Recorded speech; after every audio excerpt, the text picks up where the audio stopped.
अग्रायं हृदयं यथैव बदनं यद्दर्पणान्तर्गतं भावः पर्वतसूक्ष्ममार्गविषमः स्त्रीणां न विज्ञायते। चित्तं पुष्करपत्रतोयतरलं विद्वद्भिराशंसितं नारीणां विशाङ्कुरैरिव लता दोषै समं वर्धिता। नारीणां विशाङ्कुरैरिव लता दोषै समं वर्धिता। नारी का नाम विष से युक्त अंकुर के समान जो लता होती है, अर्थात विष से युक्त जिसका अंकुर होता है ऐसी लता, विषांकुरैः इव लता, अर्थात लता जिसके अंकुर में ही विष होता है, लताओं के अंकुर में ही विष होता है, उसी के समान नारी का नाम है। भर्तृहरि स्त्रियों के बारे में बता रहे हैं कि स्त्रियों का स्वभाव या स्त्रियां कैसी होती हैं। तो भर्तृहरि के अनुसार भर्तृहरि बता रहे हैं कि नारी का नाम ही विष से भरे हुए अंकुर के समान है, अर्थात नारियों का जन्म ही विषैले अंकुर से हुआ है। और उसके बाद दोषै समम वर्धिता, अब जब अंकुर ही विष युक्त होगा तो उसमें अनेक प्रकार के दोषों के साथ समम वर्धिता, यानी दोषों के साथ ही इनका लालन पालन हुआ है, इनकी वृद्धि हुई है। हजारों हजार दोष इनके अंदर के साथ ही इनकी वृद्धि हुई है। तो वही बता रहे हैं कि नारी का नाम ही जो अंकुर होता है वो विष से युक्त अंकुर वाले लता के समान नारी का नाम है। तो ये बता रहे हैं कि नारी नाम विशांकुरैरिव लता, विशांकुरैः इव लता, जिस तरह से विष से युक्त अंकुर की लता के समान क्या है, तो नारी का नाम है। तो नारी नाम ही विष से युक्त अंकुर के समान, लता के समान है, और जो जिनका लालन पालन दोषै समम वर्धिता, दोषों हजारों दोषों के साथ इनकी वृद्धि हुई है।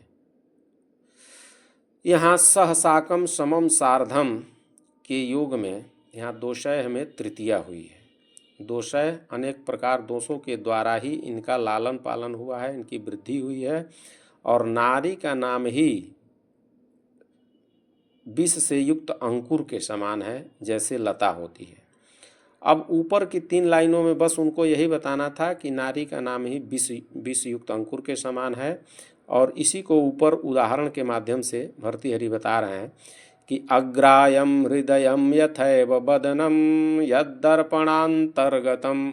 अग्रायम, ग्रायम मतलब ग्रहण किया जा सकता है, और अग्रायम यानी ग्रहण नहीं किया जा सकता है, जाना नहीं जा सकता है। हृदयम मतलब उनके दिल को, औरतों के, स्त्रियों के हृदय को अग्राह्यम, वो अग्राह्य होता है, कोई जान नहीं पाता है कि उसके अंदर क्या चल रहा है, कोई समझ नहीं पाता है।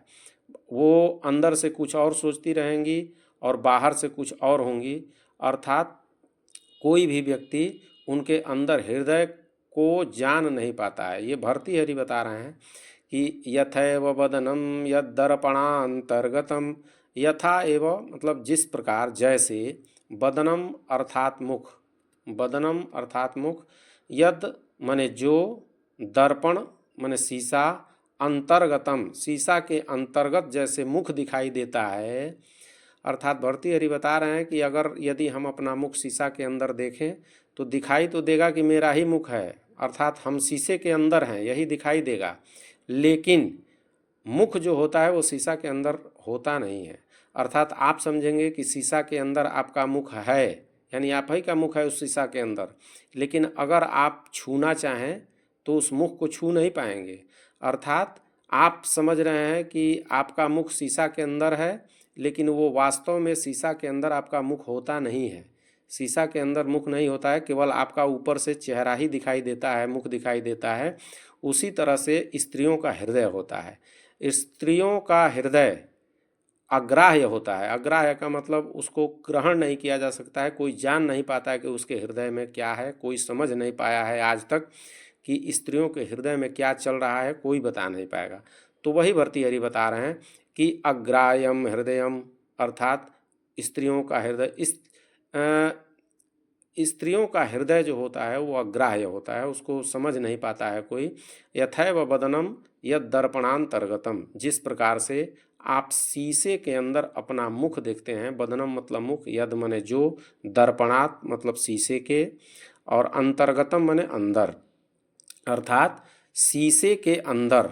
जैसे बदनम का मतलब मुख होता है, बदनम मने मुख, तो शीशे के अंदर जैसे आप अपना मुख चेहरा आप देखते हैं और आपको लगता है कि आपका चेहरा शीशा के अंदर है, लेकिन वो होता नहीं है, ऊपर से दिखाई देता है, क्योंकि उस शीशे वो मुख को आप छू नहीं सकते हैं, स्पर्श नहीं कर सकते हैं।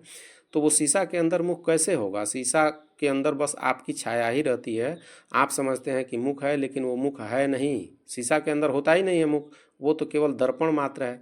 उसी तरह से स्त्रियों का जो हृदय होता है वो अग्राह्य होता है, उसको आप जान नहीं पाएंगे कि उसके अंदर क्या चल रहा है। दूसरी लाइन में भर्तृहरि ये बता रहे हैं कि पहला तो स्त्रियों का हृदय कैसा होता है, दूसरे लाइन में बता रहे हैं कि स्त्रियों का भाव कैसा है। तो बता रहे हैं कि भाव पर्वत सूक्ष्म मार्ग विषम, भाव पर्वत सूक्ष्म मार्ग विषम स्त्रीणाम न विज्ञायते, स्त्रीणाम भाव न विज्ञायते, अर्थात स्त्रियों के भाव को जाना नहीं जा सकता है। स्त्रीणाम मतलब स्त्रियों के, भाव यानी भाव को, न विज्ञायते, विज्ञायते का मतलब आप जान नहीं सकते हैं।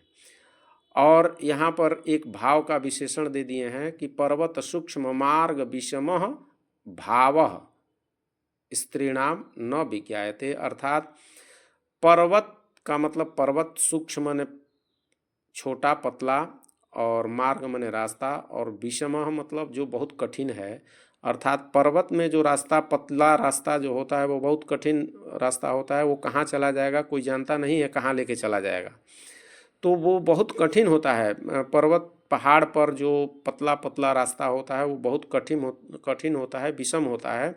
उसी तरह से स्त्रियों का भाव होता है, उसको भी कोई जान नहीं पाता है।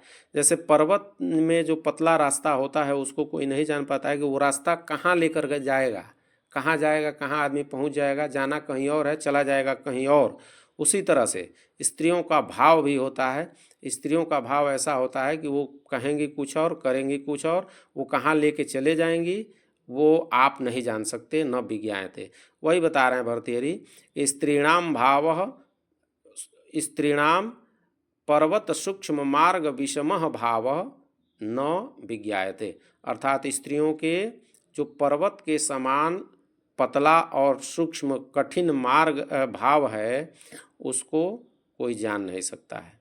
फिर तीसरी लाइन में बता रहे हैं कि उनका चित्त कैसा होता है, उनका मन कैसा होता है।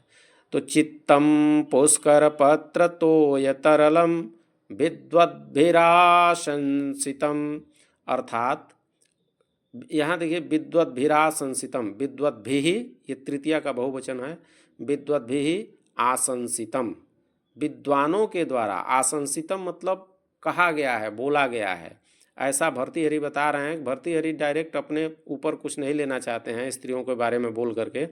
भर्तृहरि बता रहे हैं कि ऐसा विद्वानों के द्वारा कहा गया है कि चित्तम पुष्कर पत्र तोय तरलम, अर्थात स्त्रीणाम चित्तम, स्त्रियों का चित्त मन कैसा होता है, तो पुष्कर यानी कमल, और पत्र माने पत्ता, तोय तरलम, तोय मतलब पानी, और तरलम का मतलब चंचल।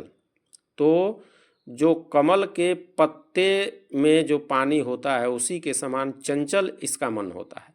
वो पानी जो होता है, पानी जो कमल का पत्ता होता है उस पर अगर पानी रखा जाए तो वो पानी कभी इधर कभी उधर, कभी इधर कभी उधर। उसी तरह से स्त्रियों का चित्त भी होता है, कभी इधर रहेंगी कभी उधर चली जाएंगी, वो कब कहाँ कैसे किसके साथ रहेंगी, कैसे क्या करेंगी, किस तरह का व्यवहार किसके साथ करेंगी, ये कोई नहीं जान सकता है।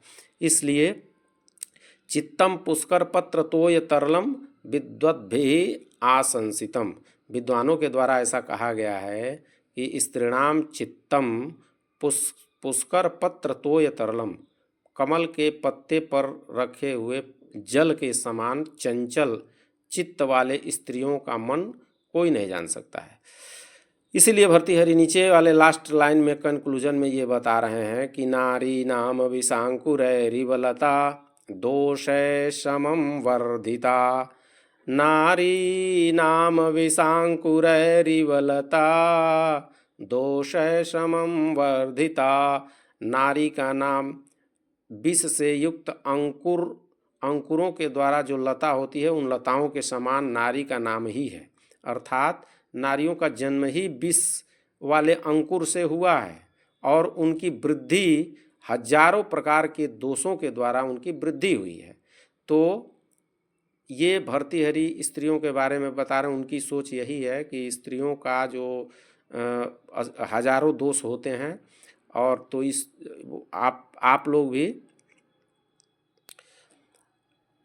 ये नारी का नाम जो होता है, नारी का जन्म ही विष से युक्त अंकुर के समान है।